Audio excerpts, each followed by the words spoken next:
वो बनाए रखा है, कहीं ना कहीं सपोर्ट्स पे बने रहा है, 200 डेमास से घुमा है और क्वार्टरली रिजल्ट जैसा कि मैंने बोला बहुत बढ़िया रिजल्ट्स वाले स्टॉक्स को चुनेंगे तो दिसंबर 2023 में 20 करोड़ के पैट के सामने दिसंबर 2024 में ये 31 करोड़ के पैट पे बंद हुआ। पिछले 2 क्वार्टर से बढ़िया रिजल्ट्स और 131 करोड़ के टीटीएम बेसिस पे हाईएस्ट एवर प्रॉफिट्स पे दिख रही है कंपनी। बट कंपनी देखिए एक डीमर्जर से बनी हुई कंपनी अरविंद लिमिटेड से 2008 में और heat exchangers, reactors, pressure vessels, column towers और ये सब बनाती है और ओवरऑल अच्छी क्लाइंटेल है। इंडियन ऑयल, नुमलीगढ़ रिफाइनरी, गेल, टोयो इंजीनियरिंग, ये सारे नयारा, अच्छी ऑर्डर बुक पे कंपनी बैठी हुई है।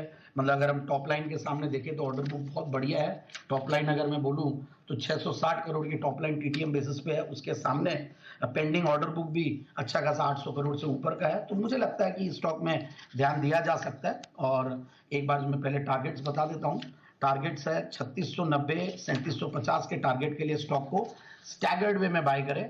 फंडामेंटली स्ट्रॉन्ग है स्टॉक, पेडिग्री वाइज स्ट्रॉन्ग है, क्रेडिट रेटिंग्स बढ़िया है, सब कुछ बढ़िया है, ऑर्डर बुक बढ़िया है। बट फिर भी मार्केट्स अगर खराब होते हैं तो सारे स्टॉक्स की पिटाई होती है और वैसा ही कुछ यहाँ पे भी हो सकता है। बट आगे की ग्रोथ ट्रेजेक्टरी बहुत रोबस्ट दिखती है हमें, तो इसलिए मैं स्टॉक को लाया हूँ। तो नोट करके रखे और धीरे धीरे स्टैगर्ड में बाइंग करने की कोशिश करनी चाहिए। और 3690 3750 के टारगेट के लिए दी अनूप इंजीनियरिंग। कितना समय सर, लॉन्ग टर्म मतलब लगभग कितने समय के लिए? हाँ, लॉन्ग टर्म तो देखिए जनरली 6 से 9 महीने के लिए हम लोग इस शो में मैंने जब भी दिया और हमेशा टारगेट्स अचीव होते थे। बट अब जिस तरीके का मार्केट्स है, मुझे ऐसा लगता है कि जून क्वार्टर के रिजल्ट्स को देखने के बाद ही ओवरऑल मार्केट्स में कुछ ना कुछ माहौल बनेगा। मार्च एंडिंग भी है और फिर हमें लगता है कि अप्रैल में, जून में भी थोड़ा मार्केट्स कंफ्यूजन में रहेगा।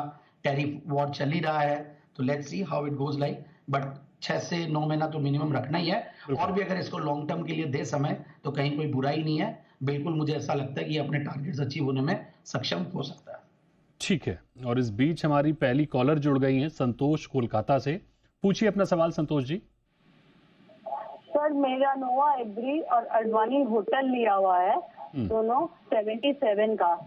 तो सर वो कभी भाव मेरे रिटर्न आएंगे कि नहीं? नोवा एग्रीटेक, बताइए संदीप सर क्या राय रहेगी?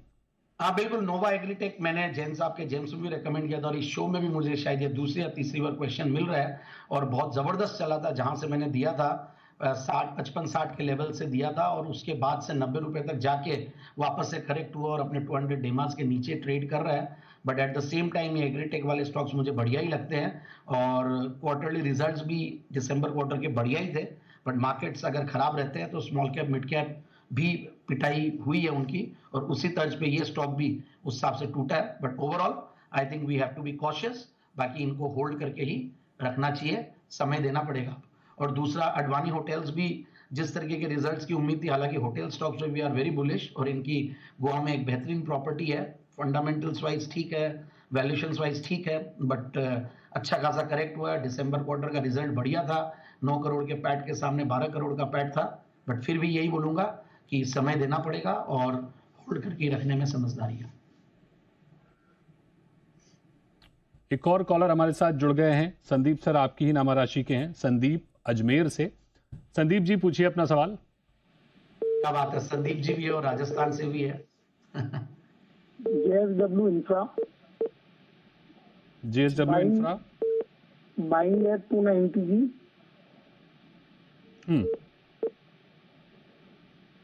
बताइए संदीप सर क्या राय रहेगी JSW इंफ्रा पर?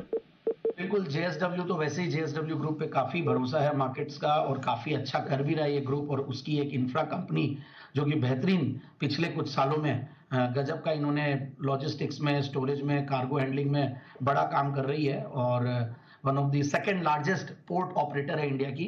तो मैं यही कहूंगा कि JSW इंफ्रा में बने रहना पड़ेगा और इनका मुझे भाव पता नहीं किस भाव पे ये एंटर किया है।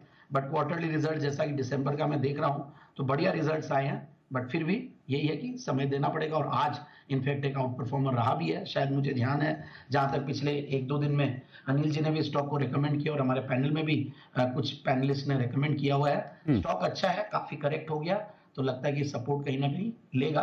बट अगेन मार्केट्स पे सारी चीजें डिपेंड करती है और अच्छी क्वालिटी का स्टॉक है, होल्ड करके रखें। बिल्कुल होल्ड करके रखिए JSW इंफ्रा को, राय है संदीप सर की। अगले कॉलर सुमित हमारे साथ जुड़ गए हैं मेरठ से। सुमित जी पूछिए अपना सवाल।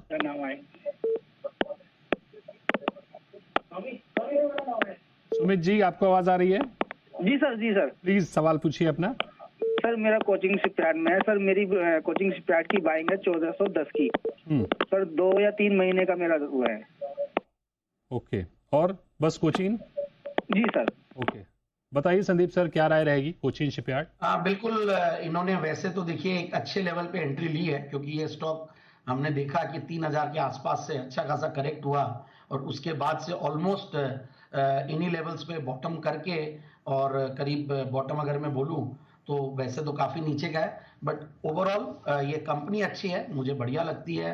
और मैंने अभी जैसे JSW इंफ्रा की बात की, वैसे ही एक ये कंपनी है जो कि अच्छी खासी PSU है और बढ़िया कंपनी है। समय देना पड़ेगा, वैल्यूएशंस के लिहाज से थोड़ा महंगा जरूर है, but at the same time growth वगैरह बढ़िया है कंपनी में। तो मुझे लगता है कि ये अब समय ही देना पड़ेगा, time will heal the stock. बिल्कुल, यानी होल्ड करें, राय है होल्ड